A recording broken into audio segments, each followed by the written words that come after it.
Ramon TV, habari na burudani kiganjani mwako. Tunaanza.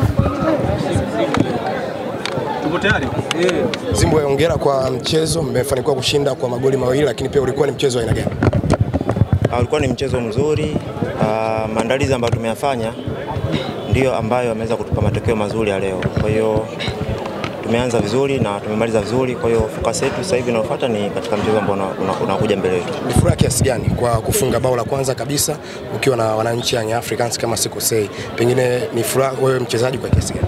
Na kwangu mimi ni furaha kubwa sana kwa sababu tokea mwanzo wananchi walionyesha kunipokea kwa moyo mmoja, na mimi kama mchezaji kumlangu kuhakikisha kwamba narudisha kile ambacho wao wamenikabidhi kutoka kwao. Kwa hiyo naamini kwamba ule upendo, kila kitu ambacho wamenipatia ni kuhakikisha kwamba natoa performance nzuri katika uwanja. Kwa hiyo namshukuru Mwenyezi Mungu kwamba naendelea kupambana kuhakikisha kwamba naitumikia klabu yangu, na kama unavyoona mapambano yanazidi kuendelea. Kama timu tunaendelea kupata matokeo mazuri kuhakikisha kwamba tunafikia malengo katika msimu. Pressure ilikuwa ni kubwa kiasi gani baada ya kutoa sare na Mbeya City na leo mmekuja kwenye mchezo wa ligi kuu soka Tanzania bara, mkileta na mchezo ambao umepita, mchezo ule pressure ilikuwa kiasi gani? Siku zote unapofanya vibaya unakuwa unaangalia wapi umekosea. Kwa hiyo tuliangalia wapi tumekosea na tumeweza kuinuka. Kwa hiyo sasa hivi ni kuhakikisha kwamba kila mchezo ambao unakuja mbele yetu hatufanyi tena yale makosa ambayo tuliyafanya.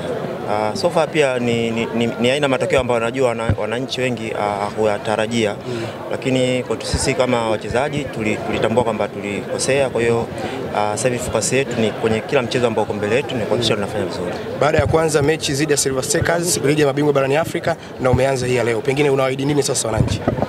Kama nitaendelea kupata nafasi, nitaendelea kupambana kwa sababu nipo hapo kwa ajili ya kuhakikisha kwamba naipambania timu. Na hilo ndio jukumu la kila mchezaji hapa. Kwa hiyo jukumu langu ni kuhakikisha kwamba napata nafasi ni kupambania timu na timu iweze kupata mafanikio, na mchezaji mmoja mmoja pia aweze kupata mafanikio. Ile ishara baada ya kufunga goli Zimbwe inamaanisha nini? Umeweka vidole hivi vile. Comment zimekuwa nyingi sana. Unaweza kutuambia? Ile ni alama yangu ya ushangiliaji, kwa maana kwamba ni M. M ni Mohamed. Kwa hiyo ipo hivyo. Shukrani. Asante. Ramon TV, habari na burudani kiganjani mwako.